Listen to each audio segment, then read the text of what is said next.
여러분 안녕하십니까? 뉴스데스크 제주입니다. 제주 지방은 오늘 남부와 동부 산지에 호우주의보가 내려진 가운데 제주시 18mm, 서귀포시 17mm, 한라산 삼각봉에 65mm의 비가 내렸습니다.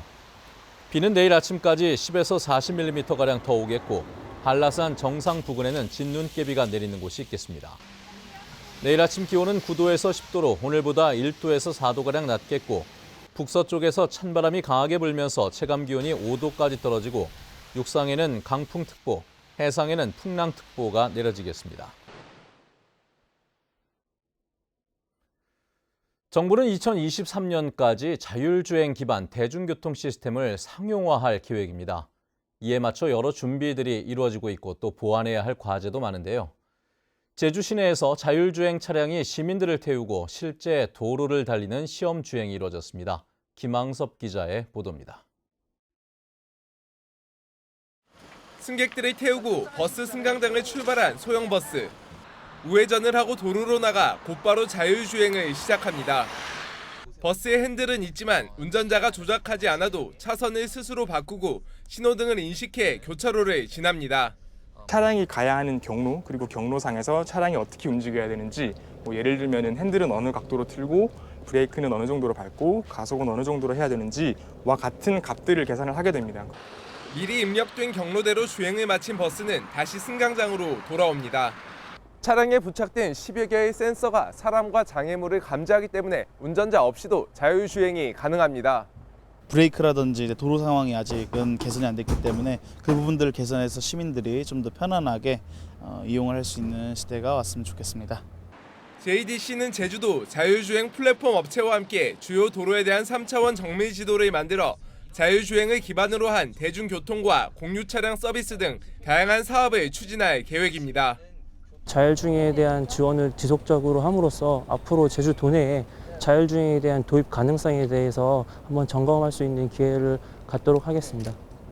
하지만 자율주행 버스가 급정거를 하거나 신호를 인식하지 못하는 등의 돌발 상황이 발생하면 운전자가 개입해야 하는 상황이어서 상용화에 앞서 보안 과제도 적지 않습니다. MBC 뉴스 김항섭입니다. 이제는 서울에서 비행기를 타면 1시간이면 닿을 수 있는 곳이 바로 제주도죠. 하지만 조선시대에는 바다 건너 가장 멀고 험한 최악의 유배지이기도 했습니다. 제주 유배의 역사와 인물들을 조명하기 위한 특별 전시가 마련됐다고 하는데요. 이소연 기자가 다녀왔습니다.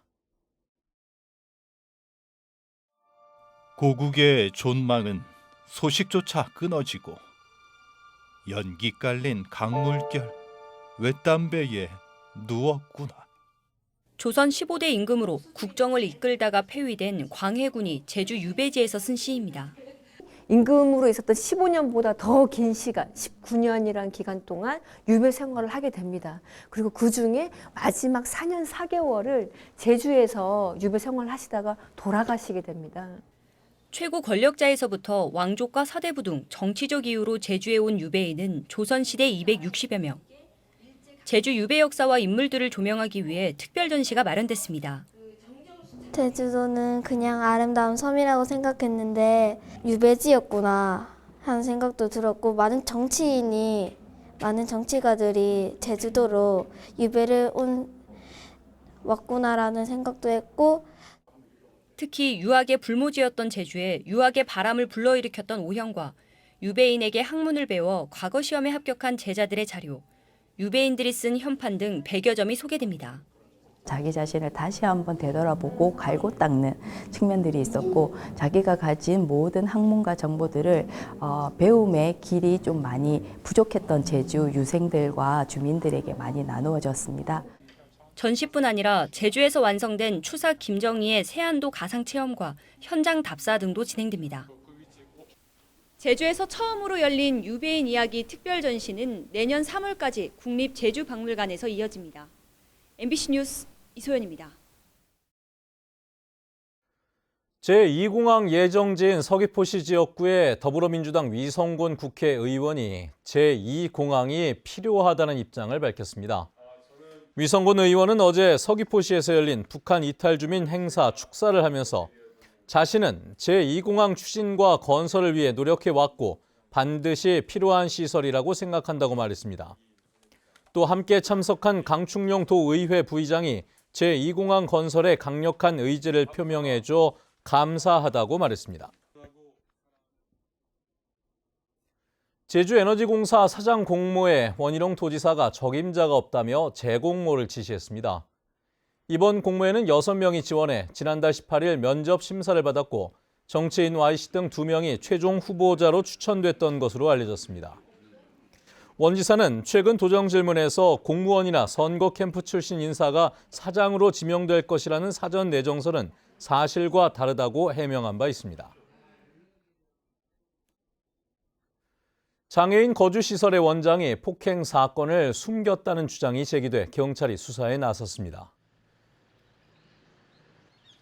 서귀포경찰서에 따르면 서귀포시 지역의 한 장애인 시설 원장이 자폐 장애인인 22살 A씨가 7살 B군을 폭행한 사실을 알고도 신고하지 않았다며 제주도 발달 장애인 지원센터가 원장을 장애인 복지법 위반 혐의로 고발했습니다. 해당 원장은 사소한 다툼이어서 신고하지 않았다고 주장하는 것으로 알려졌는데 경찰은 관련자들을 불러 조사할 예정입니다.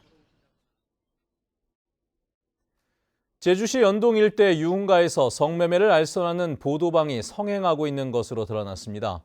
제주여성인권연대는 지난 4월부터 8월까지 조사한 결과 연동 지역에서 보도방 21군데가 여성들을 차량에 태워 유흥업소에 보내는 것으로 추정되며 이 가운데 12군데는 성매매를 알선한 것으로 의심된다며 경찰에 수사를 의뢰했습니다. 한편 연동 지역에는 성매매가 가능한 업소가 570여 곳으로 파악되고 있다고 여성인권연대가 밝혔습니다. 중국 자본이 투자한 뒤 지지부진한 개발 사업들의 사업 기간이 또다시 연장됩니다. 제주도 개발사업심의위원회는 올해 말로 사업 기간이 끝나는 록인 제주 사업은 2022년까지 3년 연장하고 백통신원 사업도 내년까지 1년 연장하기로 했습니다. 뉴스데스크 제주였습니다. 여러분 고맙습니다.